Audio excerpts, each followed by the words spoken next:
Today you're going to be using algebraic methods to solve linear systems, and I want you to be able to do that using substitution and elimination. And this should be review from Algebra 1 and also from geometry last year. The first one I want to go over is substitution. And when you're doing substitution, you want to choose one equation from the system and solve for either x or y. Once you do that, you want to substitute what you have into the other equation.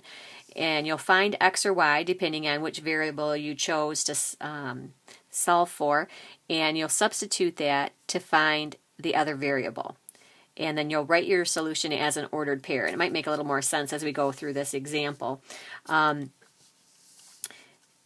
have a system here, and usually when I choose a variable to solve for, I'll look for the easiest one, usually the one that has a coefficient of 1, and here I have the x that has a coefficient of 1. So I'm going to solve for x here. You don't always have to solve for y.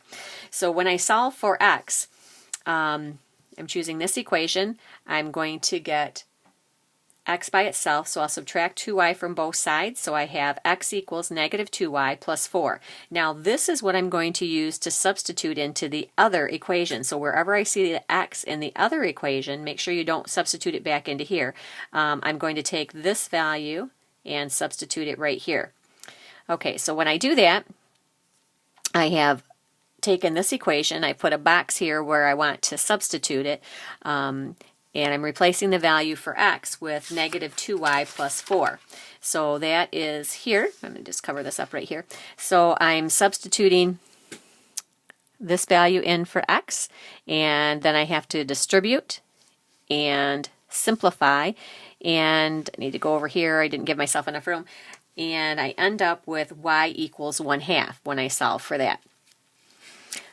Okay, now after I have the y, I still need to find the x, so I can substitute that back into one of these equations. I'm going to choose to substitute it into the first equation, and when I do that and solve, I end up with x equals 3.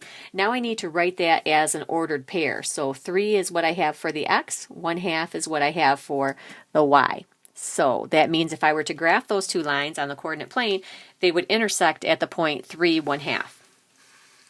Okay, so you go ahead and try this using substitution. Turn the video off and then you can restart it. Okay, now we're going to go over an example with elimination. Elimination means to get rid of one of the variables. Okay, so I'm looking, and here are the steps that you need to follow for elimination. Okay, so the first thing I'm going to do is choose a variable to eliminate. Now I'm looking at this system, and I can eliminate either x or y. In order to do that, I need the coefficients to be opposite. So I'm going to choose to eliminate the x. So if I'm choosing to eliminate the x, the smallest number that they both go into would be 6. So if one of these is 6, the other one has to be negative 6. So I'm going to multiply the first equation by 3. And I'm going to multiply the second equation. I would have to multiply by negative 2 so that I would get a positive 6 here and a negative 6 here. All right, so when I multiply all of that out, the first equation ends up being 6x plus 12y equals negative 30. The second equation ends up being negative 6x, so that's what I want to happen. I want those to turn into 0 or to be eliminated. And then I'm just adding down the columns here. So I end up with 6y equals negative 24 and y equals negative 4. Now I'm not done yet.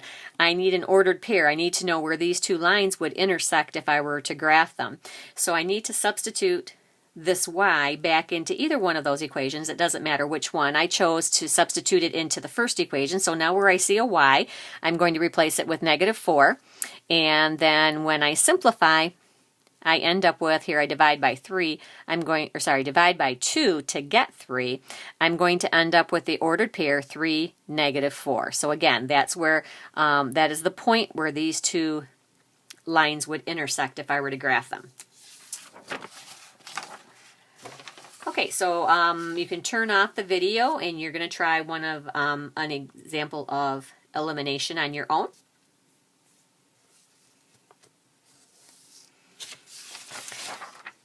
Okay, so when you're using substitution or elimination, when you're solving algebraically for systems, your solution should be written as an ordered pair unless there are two exceptions. And the first one I'm going to talk about is if your system is consistent and dependent, you would have an infinite number of solutions. Now, we talked about that on the previous video. And if it is consistent and dependent, the lines are exactly the same. You might have one in standard form and one in slope-intercept form, or one may be, let's say you may have one in standard form and the second equation may be just like it, but it may be all of the terms may be multiplied by 3. So anyway, they're the same exact line and they're intersecting at every single point, so there are infinite number of solutions. The second one, that you really don't need 2 blanks for that, you can just make that one blank, is when they're inconsistent. They have 0 solutions. So the graph is going to be parallel. 2 parallel lines. So they're not intersecting, and solutions happen only where the lines intersect. So this is inconsistent with 0 solutions. Now let's look and see how that looks when you're dealing with systems and you're solving algebraically. My first equation looks like this. My second equation, I'm going to multiply by -8 so I can eliminate the y. So when I multiply both sides by -8, this is what I get. This is the first equation. This is what I get for the second equation. And now I'm just going to add down the column. And I end up with 0 equals 0. I have no variables, and I have a true statement. So when that happens, that's 0 equals 0 is always true. So that means it's going to be consistent and dependent, and I have an infinite number of solutions. So that would be basically the same line. If it's inconsistent, there are no solutions.